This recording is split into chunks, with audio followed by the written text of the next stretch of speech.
ஓம் நமோ நாராயணாய நமக.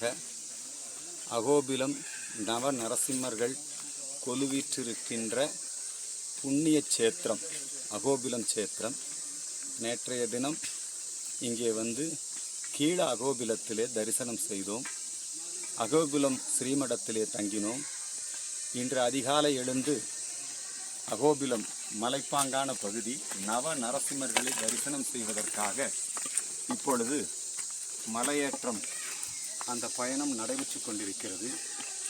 கீழே மாலோல நரசிம்மர், அகோபிலம் நரசிம்மர், ஜுவாலா நரசிம்மர், ஸ்ரீ கம்ப நரசிம்மர், இப்படி 9 வகையான நரசிம்மருடைய அவதாரம் இங்கே நிகழ்ந்ததாக கூறப்படுகிறது.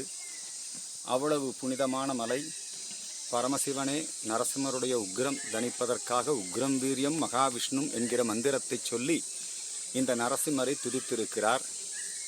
கிருதயுகத்திலே நரசிம்மருடைய அவதாரம்.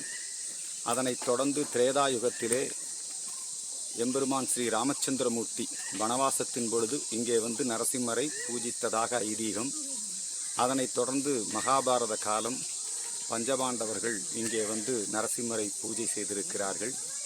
திருப்பதி வெங்கடாஜலபதி பெருமானுடைய குல தெய்வமாக இந்த தெய்வம் இங்கே கொலுவிற்றிருக்கிறது. மிகவும் பழமையான ஒரு சேத்திரம். இந்த புண்ணிய சேத்திரத்திற்கு இங்கே நரசிம்மன் நினைச்சாதான் வர முடியும். நரசிம்மன் நாளை என்பது நரசிம்மனுக்கு இல்லை. ஆகவே நினைத்தோம், இங்கே வந்து தரிசனம் செய்து இந்த புனிதமான சிங்கவேல் குன்று என்று மங்களாசாசனம் செய்திருக்கின்றார் நம்முடைய திருமங்கையாழ்வார். இந்த இடத்திலே வந்து தரிசனம் செய்வது மிகவும் புண்ணியம். ஆச்சாரிய பெருமானுடைய அனுகிரகம். ஆச்சாரிய பெருமான் ஆதி வன் சடகோப அவருடைய அந்த திருமடம் இங்கே ஸ்தாபிக்கப்பட்டிருக்கிறது.